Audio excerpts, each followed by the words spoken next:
Dear students, आज का अपना जो टॉपिक रहेगा वो है सामाजिक एकता की अवधारणा। ये आपके फर्स्ट पेपर की पहली इकाई का चैप्टर है। तो इस अवधारणा को जानने से पहले दुर्किम ने एकता के बारे में कुछ बताया है, तो उसको जानना उपयुक्त रहेगा। चलिए शुरू करते हैं। श्रम विभाजन एकता कैसे पैदा करता है? श्रम विभाजन जो है ना, वो एकता कैसे पैदा करता है, इसको स्पष्ट करने के लिए दुर्किम ने कई उदाहरण दिए।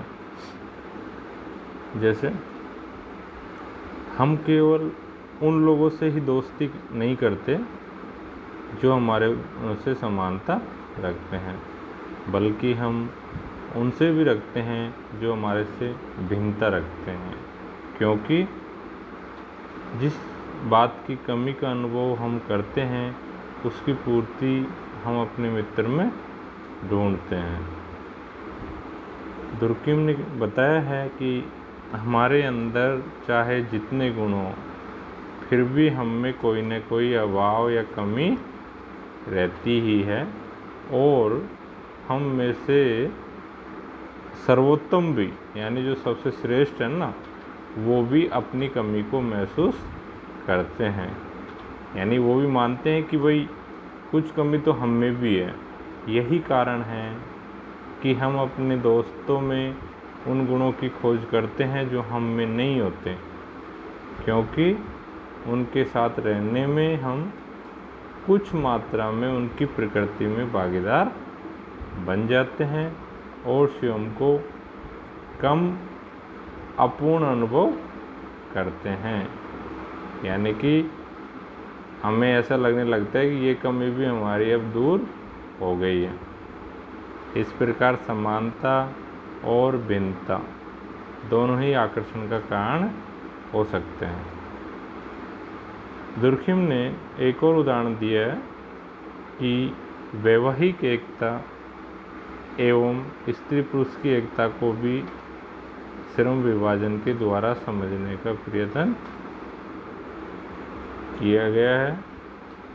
इनकी एकता का कारण उनकी भावनात्मक एवं वैचारिक समानता ही नहीं, बल्कि उनमें पाई जाने वाली भिन्नता भी है।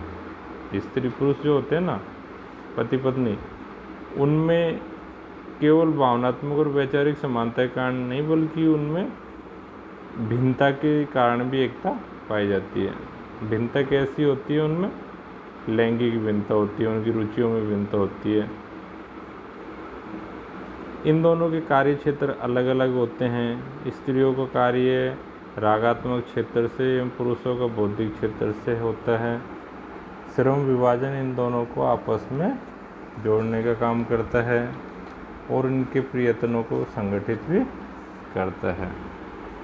दुर्किम का मानना है कि श्रम विभाजन का कार्य केवल यही नहीं है कि समाज के कार्य होते रहे या उनकी कुशलता और परिणाम में वृद्धि हो, बल्कि इसका प्रमुख कार्य तो समाज में एकता उत्पन्न करना है। क्या है सबसे प्रमुख कार्य? समाज में एकता उत्पन्न करना। किसका? श्रम विभाजन का।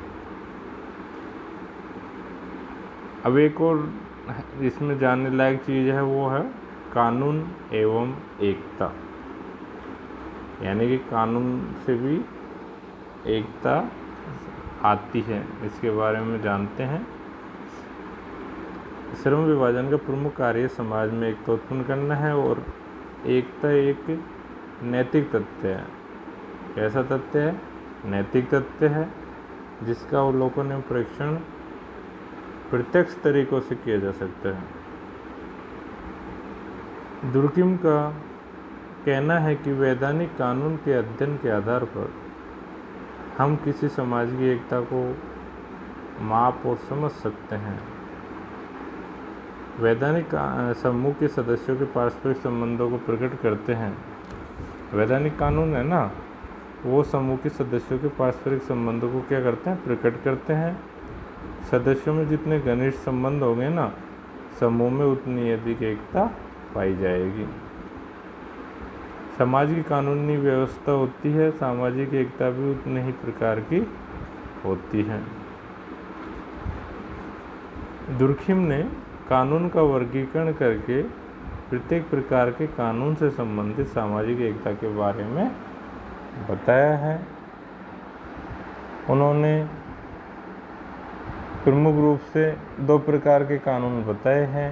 कौन कौन से कानून? एक दमनकारी कानून, दूसरा प्रतिकारी कानून। तो इन दोनों को अच्छे से समझना जरूरी है, फिर जो अगली अपना अवधारणा है वो अच्छे से समझ में आ जाएगी। ये समझ में आ जाएगा तो दमनकारी कानून क्या होता है? दमनकारी कानून, दमनकारी कानून जो है वो सार्वजनिक कानून होते हैं जो व्यक्ति एवं राज्य के संबंधों को क्या करते हैं? नियमन करते हैं। व्यक्ति एवं राज्यों के संबंधों का नियमन करते हैं। इनमें व्यक्ति के बजाय सामूहिक हितों को अधिक महत्व दिया जाता है। कौन से हितों को अधिक महत्व दिया जाता है? सामूहिक हितों को, एक अकेले व्यक्ति के हितों को नहीं, कई सारे लोग मिलके उनके हितों को महत्व दिया जाता है दमनकारी कानून में। दमनकारी कानून भी 2 प्रकार के होते हैं। दमनकारी कानून एक जिसका संबंध कष्ट देने से होता है, हानि पहुंचाने से होता है, हत्या करने और स्वतंत्रता का हनन करने से होता है। और इसका जो दूसरा पार्ट है वो है व्याप्त कानून, जो संपूर्ण समूह में नैतिकता के आधार पर व्याप्त होते हैं, पहले से ही व्याप्त होते हैं। दूसरा जो कानून है वो है प्रतिकारी कानून। इन कानूनों का उद्देश्य व्यक्तियों के पारस्परिक संबंधों में उत्पन्न असंतुलन में सामान्य स्थिति पैदा करना होता है। यानी कि व्यक्तियों के जो पारस्परिक संबंध है ना, उनमें अचानक से कोई असंतुलन उत्पन्न हो गया तो उसमें सामान्य स्थिति पैदा करने का काम करता है प्रतिकारी कानून। इसके अंतर्गत दीवानी कानून आते हैं, व्यावसायिक कानून, संवैधानिक एवं प्रशासनिक कानून आदि आते हैं। ये जो दोनों प्रकार के कानून है ना, ये 2 भिन्न प्रकार की सामाजिक एकता, 2 भिन्न प्रकार की जीवन शैली के परिणाम एवं द्योतक है। दमनकारी कानून व्यक्तियों में व्याप्त समानता का प्रतीक है और इसके द्वारा जिस प्रकार की एकता उत्पन्न होती है उसे दुर्खिम ने कहा है यांत्रिक एकता। और दूसरा जो है प्रतिकारी कानून, उसका संबंध है विभिन्नताओं एवं श्रम विभाजन से, और यह जिस प्रकार की एकता को प्रकट करते हैं दुर्खिम उसे सावयवी एकता कहते हैं। चलिए आज का अपना जो मूल टॉपिक है उस पर आते हैं, और वो इन्हीं से संबंधित है, यांत्रिक एकता और सावयवी एकता से। तो सबसे पहले सामाजिक एकता के बारे में जानते हैं। अभी तो अपन ने जो जाना वो जाना कि एकता कैसे आती है, यानी श्रम विभाजन एकता कैसे उत्पन्न करता है। सामाजिक एकता की अवधारणा। सामाजिक एकता की अवधारणा समाजशास्त्रीय साहित्य में दुर्खिम का एक अनुपम योगदान है। यानी कि समाजशास्त्र में सामाजिक एकता के बारे में केवल दुर्खिम ने ही अपने विचार दिए हैं। दुर्खिम के अनुसार समूह का विकास उसकी एकता या सुदृढ़ता में मौजूद होता है। एक एकता सर्वोच्च शक्ति है तथा व्यक्ति इसी एकता के अंग है। ये जो एकता की बात अपन कर रहे हैं ना, ये एक सर्वोच्च शक्ति होती है। बाकी व्यक्ति जो होते हैं ना समाज के, वो इसी एकता के अंग है। समाज में विभिन्न व्यक्तियों द्वारा समान रूप से विचार करने एवं व्यवहार करने से ही सामाजिक एकता प्रकट होती है। यानी कि अनेक लोग जब एक समान रूप से विचार करते हैं या व्यवहार करते हैं तो उनमें क्या प्रकट होती है? सामाजिक एकता।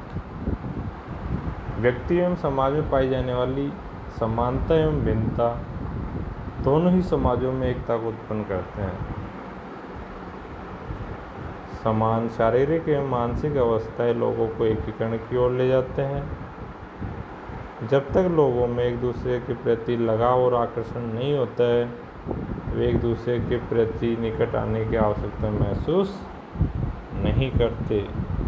किंतु आकर्षण केवल समानता में ही नहीं है, भिन्नता और असमानता में भी है। स्त्री और पुरुष की शारीरिक भिन्नता ही उन्हें परस्पर निकट आने को आकर्षित करती है। इसी प्रकार से कार्यों की भिन्नता, जिसे हम श्रम विभाजन कहते हैं, भी लोगों को निकट आने एवं मिलकर कार्य करने के लिए बाध्य करती है। इस प्रकार दुर्कheim के अनुसार श्रम विभाजन में ही सामाजिक एकता का रहस्य छिपा हुआ है। दुर्कheim के अनुसार सामाजिक एकता एक नैतिक घटना है। यह समाज के नैतिक आदर्शों में निहित होती है।